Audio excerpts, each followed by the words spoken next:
그 이유는 대한민국 헌법 1조는 대한민국 민주공화국이다라고 했는데 지금까지 모든 논의는 민주주의를 중심으로 이루어졌다.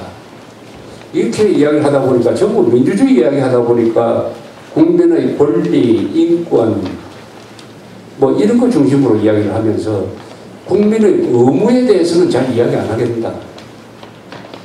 그러면 공화주의는 뭐냐? 우리 공화주의도 이야기할 때가 됐다. 이런 뜻입니다. 이제는 공화주의도 이야기해야 되겠다. 왜냐? 민주공화국이니까.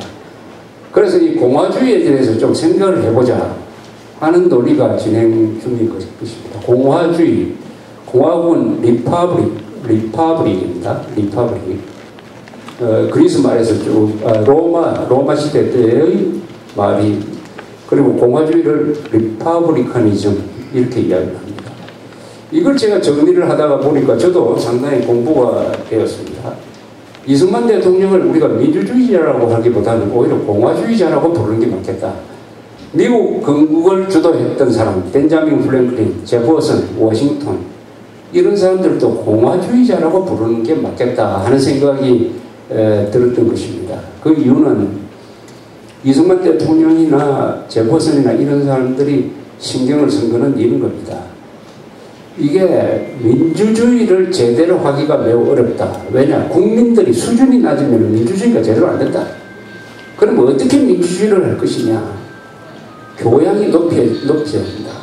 그것만 충분하냐? 법이 유지가 돼야 된다. 안보가 유지가 돼야 된다. 국민들이 선동가한테 잘 속아서는 안 된다. 그러면 어떻게 할 거냐? 속지 않도록 하는 장치를 우리 헌법 안에 많이 넣자. 그리고 무엇보다도 국민들 교육을 하자. 교육을 하려면 어떻게 됐냐? 우리 국민들이 처음 민주주의를 하면 아무래도 실수를 한다. 그래도 참아야 된다. 제퍼슨이 유명한 이야기를 했어요. 여기 적어놨습니다만. 이 국민들한테 주권을 주었는데 이 국민들이 수준이 낮아가지고 아주 엉뚱한 짓을 한다. 민주주의가 주는 권력을 가지고 힘을 가지고 엉뚱한데 말하자면 투표하라니까 투표장 가지도 안 하고 골프장에 간다. 이것도 말이 안 되는 거고요. 국가가 투표를 하라고 하면 반드시 투표장에 가야 되죠. 법을 지켜야 되죠. 열심히 일을 해야 되죠. 이렇게 안 할 경우에 어떻게 되냐? 차라리 그 국민들한테 줬던 권력을 빼앗아가지고 독재를 하자. 이런 방법이 하나 있다.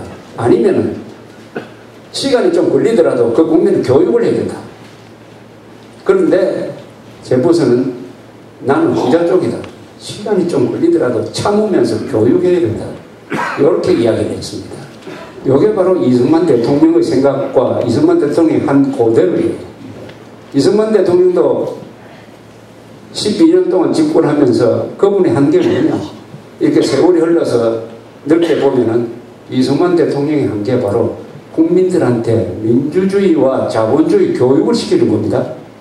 그때 이승만 대통령은 미국의 독립 과정에 대해서 미국 사람들보다 훨씬 더 많이 알았어요. 그 독립이 뭘 의미하느냐? 우리하고 다른 시각을 갖고 있었습니다. 즉 지금 제가 말한 식으로 공화주의자적인 시각을 갖고 있었어요. 국민들을 교육을 해가지고 국민들이 똑똑해져야 된다. 그러려면은 다소의 실수도 참아야 된다. 그러려면 어떻게 했냐? 해봐야 된다. 뭐든지 해봐. 투표도 해보고 막 언론 자유라고 해가지고 막 떠들고 실수도 해봐야 된다. 그것을 참아야 된다는 게 이승만 대통령이었습니다. 바로 6.25 때 언론 금지를 하지 않았습니다. 6.25 때 국회 문을 닫지 않았어요. 6.25 때도 선거를 연기하거나 중지시키지 않았습니다. 이거 다 했어요. 화폐개혁하면서 개인재산 동결을 못하게 막으려고 했습니다. 이런 걸 통해서 한국 사람들이 이승만 시절 12년 동안 민주주의를 실습을 한 겁니다. 실습. 그러다가 또 이승만 대통령이 자기 임기 때 학생들한테 민주주의를 교육시켰습니까? 아니면 독재를 교육시켰습니까? 이승만 대통령이 교육시킨 건 뭡니까? 민주주의를 교육시킨 거죠. 그래서 그걸 배운 사람들이 사회부를 일으켰어요. 자기 성공의 희생자가 된 것입니다. 가장 위대한 교사는 자기 성공의 희생자가 된 교사가 가장 훌륭한 교사라고 볼 수 있는데 이 이승만의 생각이 바로 공화주의자다. 그럼 공화주의자의 특징은 한마디로 요약하면 첫째, 골자 그대로 공화주의입니다. 이 공화국이라는 말은 리퍼블릭 이것을 일본 사람들이 번역하려고明治維新 이후에 번역하려다가 보니까 이게 우리 동양에서 이 비슷한 것이 있었지 하고 생각을 했어요. 가능하면 동양에서 쓰던 용어를 그냥 쓰자. 찾아보니까 있었어요. 사마천이선 사기에 나옵니다. 옛날에 중국에 주나라가 있었어요. 주나라에 여왕이라는 사람이 있었어요. 이 사람이 아주 실정을 많이 하니까 백성들이 들고 일어나가지고 그 왕을 쫓아버렸습니다. 그래가지고 두 신하가 다스렸어요. 두 신하가 한 사람은 주공이고 한 사람은 소공이라는 사람인데 이 왕이 없는 상태에서 14년을 다스렸습니다. 요 시절을 공화라고 해요. 공화. 같이, 공화 글자 그대로 같이 화목하면서, 이런 뜻 아닙니까? 같이 화목하면서 다스렸다. 요 시기를 공화라고 그래요. 아, 잘 됐다 해가지고 공화주의라는 공화국이란 말을 썼는데 사실은 이 리퍼블릭보다도 공화국이란 말이 더 잘 만든 말이에요. 공화국이란 말 그대로입니다. 우리가 뭡니까? 같이 더불어 사이좋게 살아야 됩니다. 공화, 한자 그대로예요. 그럼 뭘 해야 되느냐?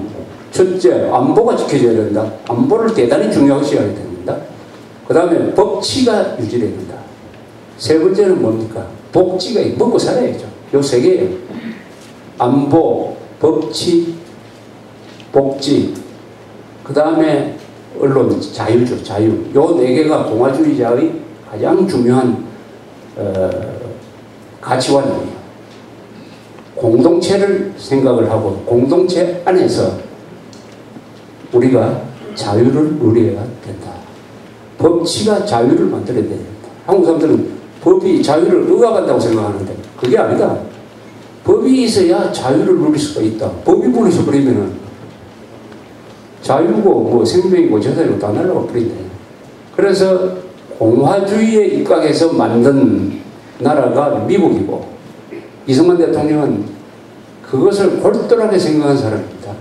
미국의 건국 모델을 한국에서 실현을 한 것입니다. 민주주의자라기보다는 공화주의자다 하는 것이 요새 세상 화두가 되고 있습니다. 이 논어에 보면 이런 유명한 대목이 있습니다. 군자 화이부동 소인 동의불화. 군자는 다른데도 화목한다. 군자는 서로 다른 사람들끼리 생각도 다르고 모양도 다른데 다르면서 화목하고 소인배들은 같으면서도 불화한다. 같으면서도 불화한다. 나는 이 동양에서 만든 공화국에 대한 정의, 민주주의에 대한 정의 중에서 이게 최고의 문장이라고 생각합니다. 즉 민주주의는 뭡니까? 계층이 다 다르죠. 개성이 다 다르죠. 재산이 다 다르죠. 취향이 다 다르지. 출신 지역 다 다르지. 그런데도 화목해야 돼요. 화목해야 됩니다. 그런 사람은 군자라고 했어요. 군자다. 우리로 요새로 말하면 건강한 시민이죠. 민주시민. 근데 소인배들은 같으면서도 맨날 싸운다. 우리가 지향하는 것은 다르면서 화목을 도모하려면 어떻게 되냐. 여기에 확실한 규칙 하나가 있어야 돼요. 그건 법이라는 거죠. 법. 사람들은 법 앞에서만 평등할 수가 있습니다. 흔히 우리가 평등 하는데 법이 없으면 평등이 이루어질 수가 없죠. 이건희도 한 표고 노숙자도 한 표다. 이건희의 인권과 노숙자의 인권은 같다. 이것은 법이 있기 때문에 그런 겁니다. 법이 없어버리면 그게 유지가 됩니까? 법이 없으면 어떻게 되겠습니까? 즉, 법 앞에 서면 평등할 수 있다. 법 앞에 서면, 법에 의해서는 자유를 만든다. 마가렛 대처가 한 유명한 말 중에 그런 게 있습니다. 법이 자유를 만든다. 자유는 법에 의해서 만들어진 것이다. 법과 자유는 똑같이 가는 것입니다. 그런데 한국 사람들은 동양에서 이 권위주의적인 독재 문화 속에서 오랫동안 살아오니까 법은 무서운 것이다. 법은 돈 많은 사람이 유리하다. 유전 무죄, 무전 유죄다. 뭐 이런 것 때문에 법이 자유를 만든다는 개념이 아니라 법이 자유를 파괴한다, 평등을 파괴한다는 이런 생각이 너무나 오랫동안 젖어 있기 때문에 이 법칙을 세우기가 매우 어려운 그런 게 있습니다. 본론 들어가기 전에 전번에 제가 영화 소개를 하나 했습니까? 요새 영화 재밌는 게 두 개가 있어요. 영화 보시는 분들이 아마 많으실 것 같은데, 하나는 그을린 사랑이라는 거고 하나는 혹성탈출입니다. 혹성탈출.